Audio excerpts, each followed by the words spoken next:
در این ویدیو به معرفی و بررسی یه ابزار جدید در تریدینگ ویو میپردازیم که FVG های بازار رو به یک اندیکاتور قدرتمند تبدیل و بهتون کمک میکنه با تحلیل مومنتوم تصمیمات بهتری در معاملاتتون بگیرید. اگه میخواین به سادگی روند بازار رو دنبال کنید و نقاط کلیدی ورود و خروج رو شناسایی کنید، پیشنهاد میکنم ادامه ویدیو رو با بنده همراه باشین.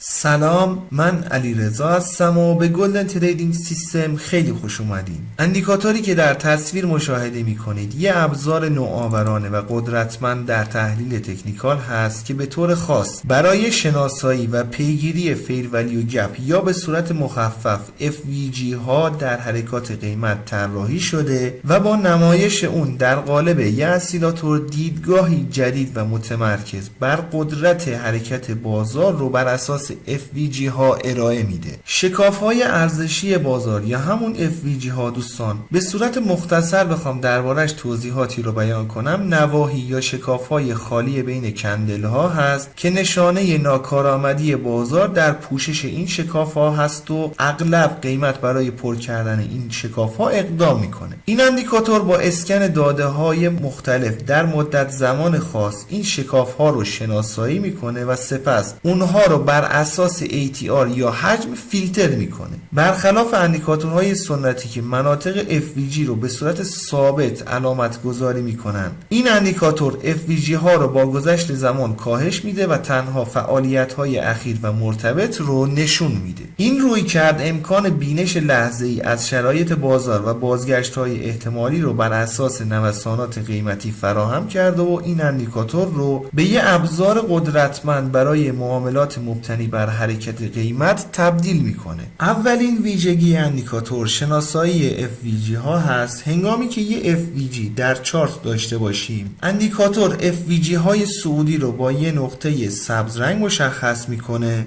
و FVG های نزولی رو با یه نقطه قرمز بر روی اندیکاتور قرار میده. البته روی چارت هم قابلیت نمایش و پیگیری FVG ها وجود داره که در ادامه ویدیو بهش میپردازیم. خطوط سبز، قرمز و خاکستری رنگی که مشاهده میکنید در واقع همون تبدیل FVG ها به اسیلاتور هست که توضیحاتش رو خدمتتون عرض کردم و بالاتر و پایین تر از لول 0 نوسان میکنن. از خطوط سبز و قرمز رنگ میتونید برای شناسایی مومنتوم های صعودی و نزولی استفاده کنید، ولی مهمترین جزء به نظرم این خط خاکستری رنگ هست. این خط دوستان هم جهت روند کلی بازار رو نمایش میده، هم مومنتوم حاکم بر بازار. بدین صورت که این خط بالاتر از لول 0 قرار داشته باشه، روند صعودی رو خواهیم داشت. این خط پایین تر از لول 0 قرار داشته باشه، روند نزولی رو خواهیم داشت. حالا در بالای لول 0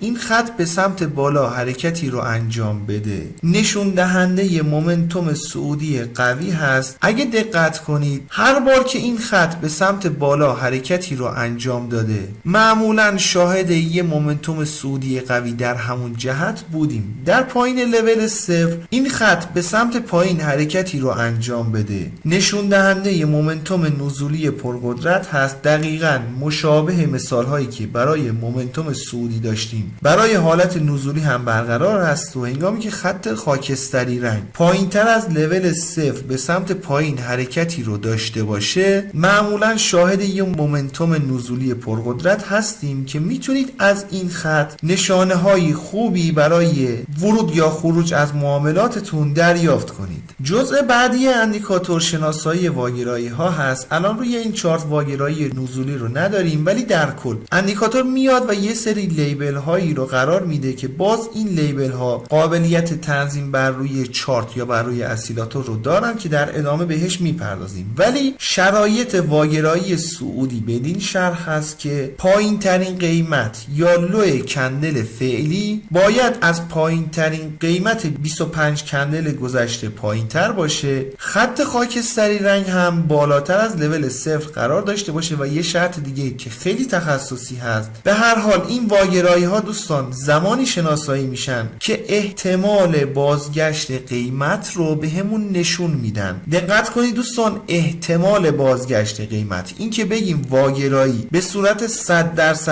باعث برگشت قیمت میشه میشه یه دیدگاه کاملا اشتباه هست. اگه دوست دارین نکات و تئوری های مهم برای کار با واگرایی رو یاد بگیرین، پیشنهاد میکنم پیوست شماره 1 از ویدیوی شماره 16 آموزش گام به گام تحلیل تکنیکال که لینک ویدیو رو براتون در قسمت توضیحات ویدیو قرار میدم رو پس از پایان این ویدیو حتما مشاهدهش کنید. با مشاهده قسمت نکات و تئوری های مهم این ویدیو قطعاً بهتر میتونید با واگرایی اندیکاتورها بهتر کار کنید و نتایج مناسبی رو کسب کنید. بگذاریم در نهایت از FVG هایی که اندیکاتور شناسایی میکنه هم میتونید محل های مناسبی برای ورود یا خروج از معاملاتتون رصد و شناسایی کنید که در ادامه کار بهش میپردازیم. برای انداختن اندیکاتور روی چارت باید وارد سربرگ ایندیکیتورز بشیم. در تب سرچ بار عبارت فیر ولیو گپ آسیلیتور رو وارد کنیم. این اندیکاتور هست که توسط فلوکس چارت طراحی شده. قبل از اینکه بخوایم به قسمت تنظیمات اندیکاتور بپردازیم، میخوام ازتون درخواست کنم که اگر فکر میکنید اندیکاتور یا ویدیو مناسب هست، لطفاً ویدیو رو لایک کنید. اگرم میخواین با جدیدترین ابزارها آشنا بشین، پیشنهاد میکنم کانال رو سابسکرایب کنید و علامت زنگوله رو هم بزنید تا به محض انتشار ویدیوی جدید بهتون اطلاع داده بشه. بسیار خوب، گزینه اول دوستان در واقع ضریب کاهش بهش گفته میشه. این ضریب برای کاهش تاثیر FVG ها در اندیکاتور استفاده میشه. افزایش این عدد باعث میشه اندیکاتور بیشتر به FVG های اخیر وزن دهی کنه. کاهش این ضریب باعث توزیع برابر وزن بین FVG های گذشته و جدید میشه. در این قسمت میتونید مشخص کنید که واگرایی ها رو بهتون نمایش بده یا نه. البته اگه تیک این گزینه فعال باشه یکم اسکرول کنیم پایین، در قسمت استایل میتونید محل نمایش واگرایی رو هم تعیین کنید که بر روی چارت نمایش داده بشه یا بر روی اسیلاتور نمایش داده بشه. گزینه بعدی اگر فعال باشه، اندیکاتور میاد و محل FVG های مشخص کرده رو بر روی چارت برجسته سازیش میکنه و به سمت جلو امتداد میده تا زمانی که این FVG ها تاچ بشن. حالا اگه تیک FVG فعال باشه، یه سری تنظیماتی رو میتونیم براش در نظر بگیریم، از جمله زون اینولیدیشن. زمانی که یه FVG توسط قیمت تاچ میشه، گزینه ویک مشخص میکنه که اگر ناحیه با شادو زده بشه دیگه اون ناحیه ابطال میشه یا به صورت عامیانه گفته میشه اون FVG پر شده. ولی اگه بر روی کلوز قرار داشته باشه، باید قیمت بسته شدن یا کلوز کندل بیرون ناحیه قرار بگیره تا اون موقع بگیم FVG پر شده. گزینه زون فیلترینگ به صورت پیشفرض بر روی اوریج رنج هست. بر اساس این گزینه الگوریتم اندیکاتور FVG های قیمتی رو در مقایسه با محدوده متوسط کندل های اخیر در چارت پیدا میکنه. ولی گزینه والیوم ترشولد میتونید درصدی از آستانه یا حد اشباعی از حجم رو انتخاب کنید که بر اساس حجم FVG هایی رو با حجم کلی بزرگتر از حد متوسط شناسایی کنه که در این قسمت اون آستانه رو میایم